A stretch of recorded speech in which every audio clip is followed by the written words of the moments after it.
Today's pharmacist is under pressure from all sides. First, he has to be a competitive retailer to survive. Then, his traditional role of dispensing is increasingly being controlled by large drug companies. In another direction, other professions, doctors and vets, keep a close eye on just how much medical advice he hands out. Nevertheless, the Pharmacy Guild believes it's vital that pharmacists don't lose sight of their area of medical expertise. The pharmacist is the most accessible of all the professionals, and therefore he is in a position to provide advice continually at great ease to the public.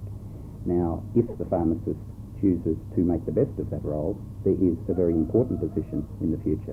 On the other hand, if he ignores those opportunities and does not become involved in the changing times, does not become involved in providing that sort of information, well, he's going to return to a situation where medicine is being dispensed, but a very high proportion of it these days is ready prepared. He's going to be in a role of being a retailer, and of course that's something that we're not trained to be, and that in itself is an area where the pharmacist of today must make certain that he improves his training, that he is a good retailer, that he is a good businessman.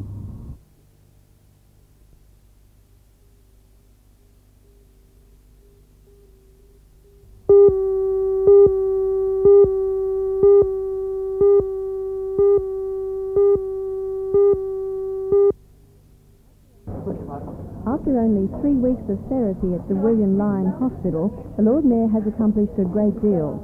She is now able to stand and walk short distances, and while her speech is still affected, her appearance and awareness is excellent. No one is more proud of her than her immediate family, including husband Ray, who rarely leaves her side. Today, the family expressed their warm gratitude to Newcastle for the overwhelming support. Officials at the William Lyon Hospital say the Lord Mayor's determination has enabled her to achieve a great deal. She's working very hard. The spirit's tremendous. She's really wonderful. Are you surprised at the amount of determination there?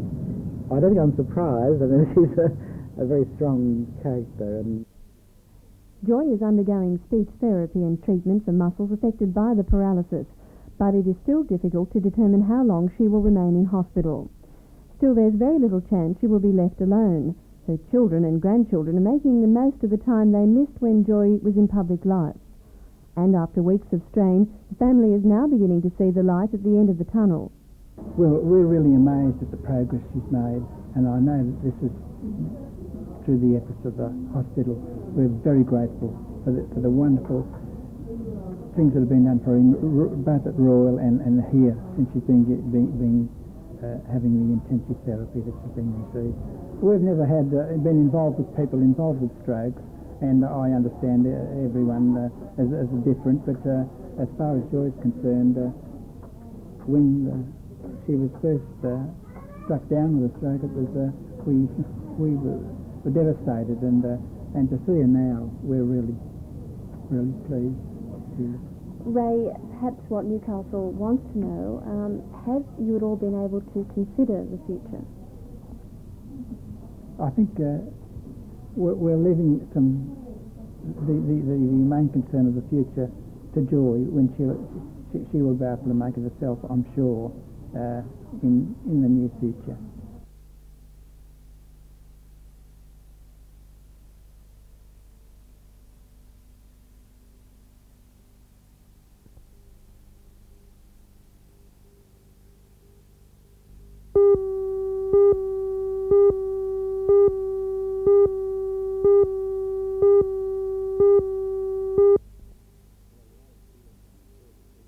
Well, we are experiencing a shortage of secondary teachers in some specific areas at the moment, in science, mathematics, industrial arts and music.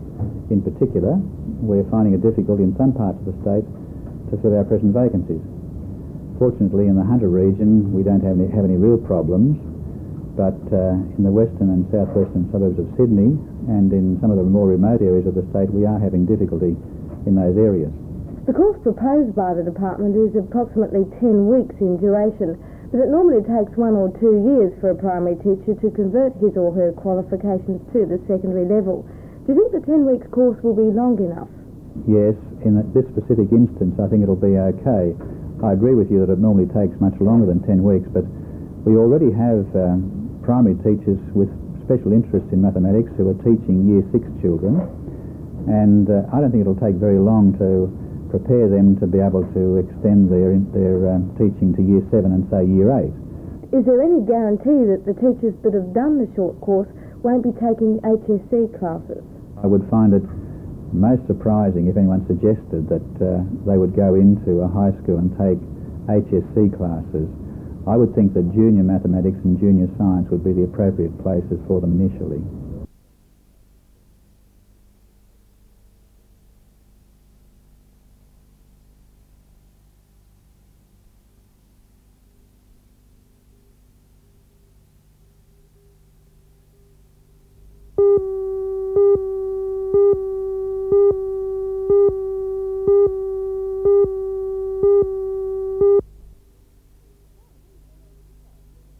John, who's René Trouvé? René Trouvé is a science fiction private detective, an existentialist private detective.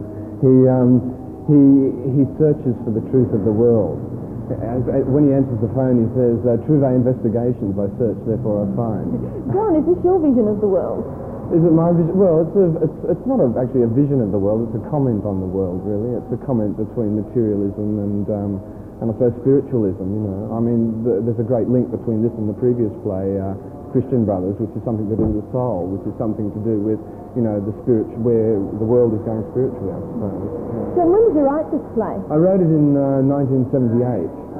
After that, it went to the 1979 Playwrights Conference, and then they received a production down in Sydney with the Griffin Theatre Company in 1979, late in 1979. John, you're basically an actor. What's your first love, acting or writing? Well, acting is a very social profession, whereas writing is a very isolating sort of profession. I love them both. I really, you know, I mean, I'm finding it very hard at the moment because I'm trying to find time to write and time to act as well, and I enjoy them both. Both of them give me great buzzes, you know. The double bill of The Christian Brothers, which stars Newcastle's best-known actor Vic Rooney, and the grand finale of René Trouvé, plays at the Civic Playhouse for a 2.5-week season.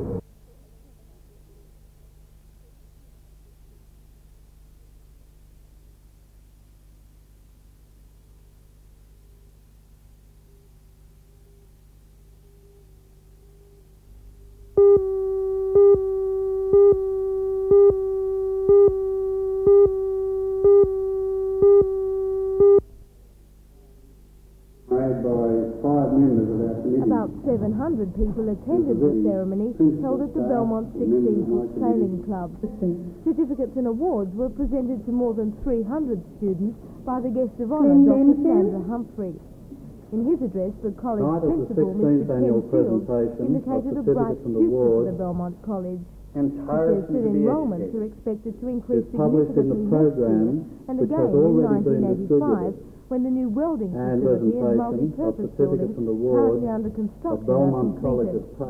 The college has also applied for another new building to house classrooms, a library, a canteen and a childcare centre. More than 3,000 students presently attend Belmont College on either a full-time or part-time basis. Several trade and pre-apprenticeship courses are offered in the electrical, building and metalwork fields. The college also conducts classes in secretarial studies, home science, fashion, art and computing. Mr. Ian McLeod, Mr. Frank Weatherspoon.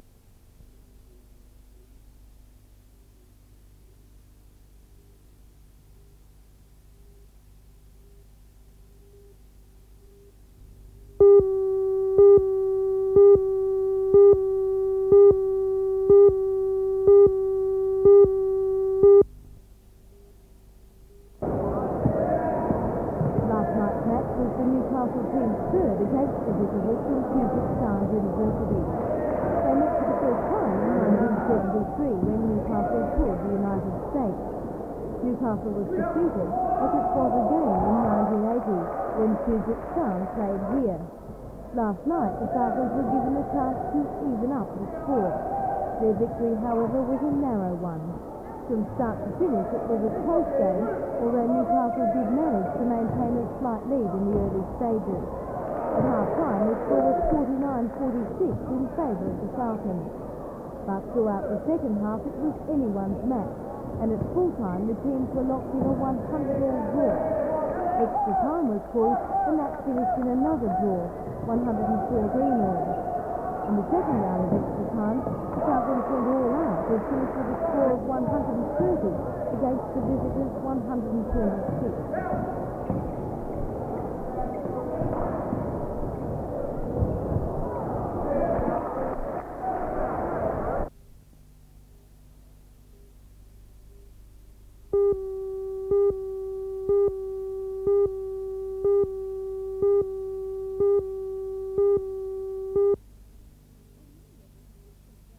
On one level, The Christian Brothers is a deliciously funny picture of teaching in the old style, where discipline and respect for authority were more important than learning. But at the same time, it's an almost unbearably sad picture of the stripping away of a man's outer self to reveal the misery and uncertainties inside. The Christian Brother, a lonely solo figure standing before an unseen class of adolescent schoolboys, wears a straitjacket. The straitjacket of a rigid mind that has always bowed to authority, and so finds that petty tyranny is the only way in which it can really relate to others. He also embodies the tragedy of having given a whole lifetime to a way of life that he's now having severe doubts about, and he has a desperate need for love and affection, which he can only express by being an overwhelming bully.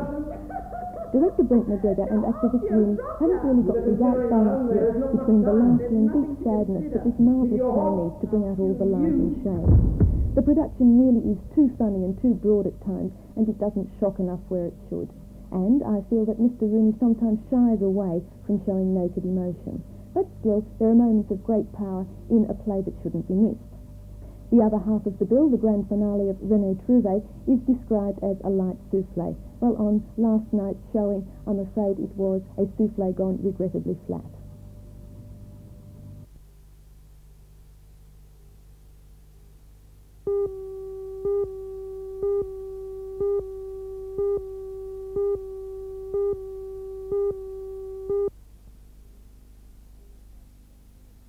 Certainly has. We've got 3 weeks intensive training in Perth for the next 3 weeks, and then it's all go for Europe and then on to LA. How important is this build-up going to be to you, bearing in mind that you didn't go as well as perhaps you might have in that recent tournament? Oh, it's particularly important. I think the match play is the thing that we lacked in Melbourne, and we're certainly not lacking in that now. We've just had a week in Perth in a training camp, and then another week training over there, and we had something like half a season of hockey in a week, and we look like having the other half of the season we missed while we're over there this time. So also it's part of the mental build-up too that you're preparing yourself in this way? Definitely. We're getting together with a fellow who's heavily into sports psychology and mental rehearsal and all those sorts of things, so the mental part of it is really important to us now.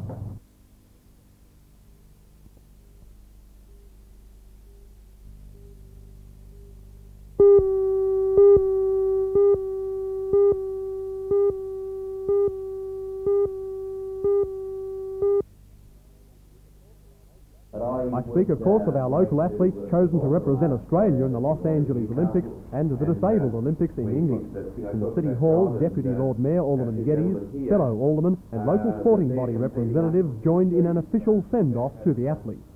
Disabled athletes, swimmer Robert Stadden, archer David Higgins, both top medal prospects were present, along with bowler John Newton, who's soon to contest the Amputees Games in America. Linda Parr, bound for Los Angeles and the long jump pit, can thank the Stockton Sand Dunes for providing a great workout during the last few weeks, and her youngest child for keeping her on the move other times. And basketballer Ian Davies, looking serious, but assuring me his twisted ankle won't keep him from LA. Australia's women's hockey captain Robin Leggett was unable to attend due to training commitments in Perth. All athletes will leave for overseas early next month, and while family and friends will be around them until then, Newcastle City Today said, "We're with you too."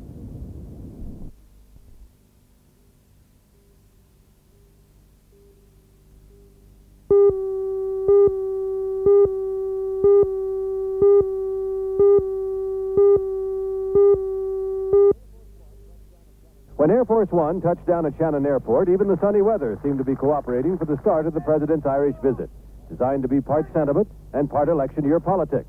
Some 40 million Americans claim Irish ancestry. The President was accorded the usual honors while a small crowd of invited guests looked on. Then he traded welcoming speeches with Irish President Hillary. On behalf of the people of Ireland, I bid you 100,000 welcomes. I want you to know that for this great-grandson of Ireland, this is a moment of joy. From Shannon, the President helicoptered to Ashford Castle, some 65 miles away, a 13th century fortress that has been turned into a luxury hotel. The President makes Ashford his base this weekend. Tomorrow he'll go to Galway, Sunday to Ballyporeen, home of his ancestors.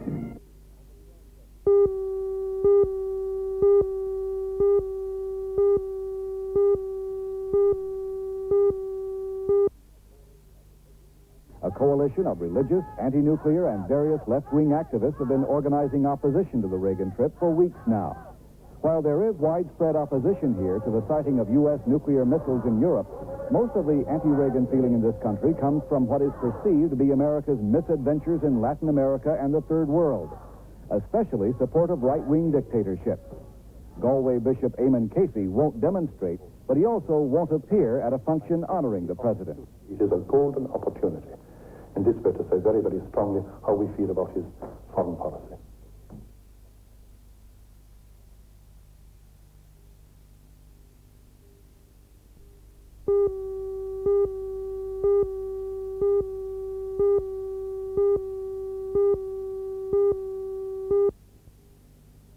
The association has been in operation since 1969, and every couple of years they devise a new do-it-yourself kit. Interest was growing in the Gosford area, so the association decided to open a branch office. The president of the association, Mr. Max Burgess, says to his knowledge none of his members have found themselves in legal strife as a result of using the do-it-yourself approach. So why don't more people use this method? It's just the conservative attitude of the population. We're naturally conservative. It requires a conscious effort to change that attitude. And not everybody realises that you can do a lot of these things yourself, and you're certainly not encouraged by anybody other than ourselves to do these things yourself. The mystique is there, and nobody wants to, particularly the profession, the last thing they want to do is to remove the mystique.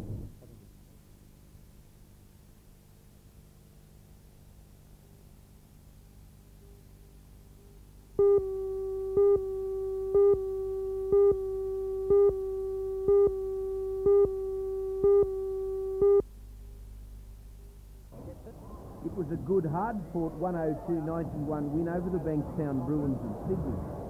The Falcons won after gaining the advantage in the third quarter, after the honours of the first two periods had been split evenly. Controversy raged for a period of 15 minutes, with 9 minutes remaining in the match, when the electronic clock broke down and the Bankstown coach Robbie Cadee refused to continue.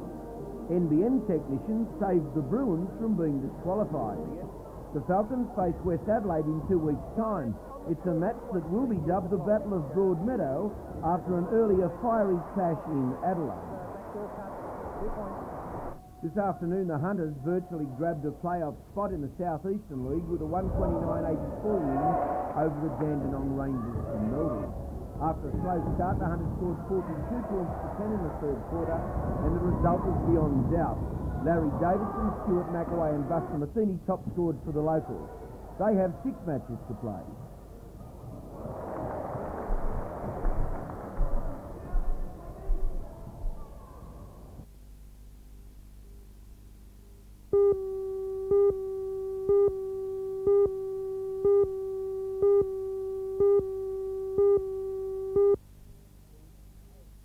Well, we hope one day to have great names.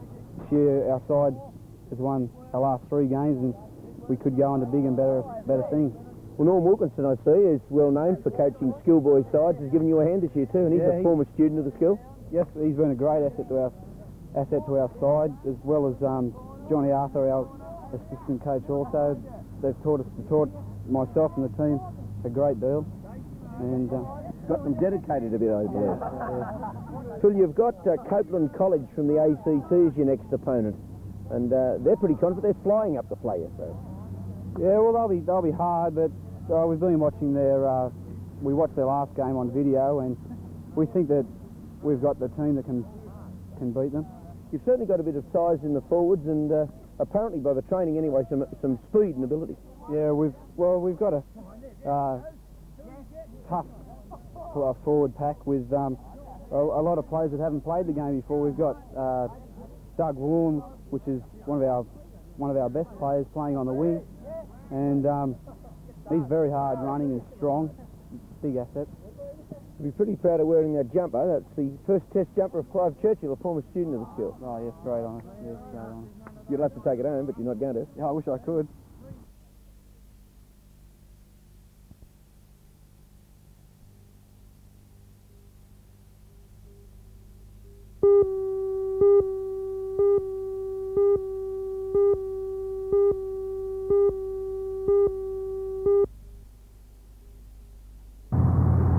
Talking at length with those four boys who saw what appeared to be a body clad in blue check shirt, detectives considered it worthwhile calling police riders from Sydney to make a search of the area on the street. Because there's a brisk tidal flow in the river at this point, it was recognised the chances of an underwater search finding anything were pretty small. But there have been instances in other areas of bodies being held against the trucks by the current.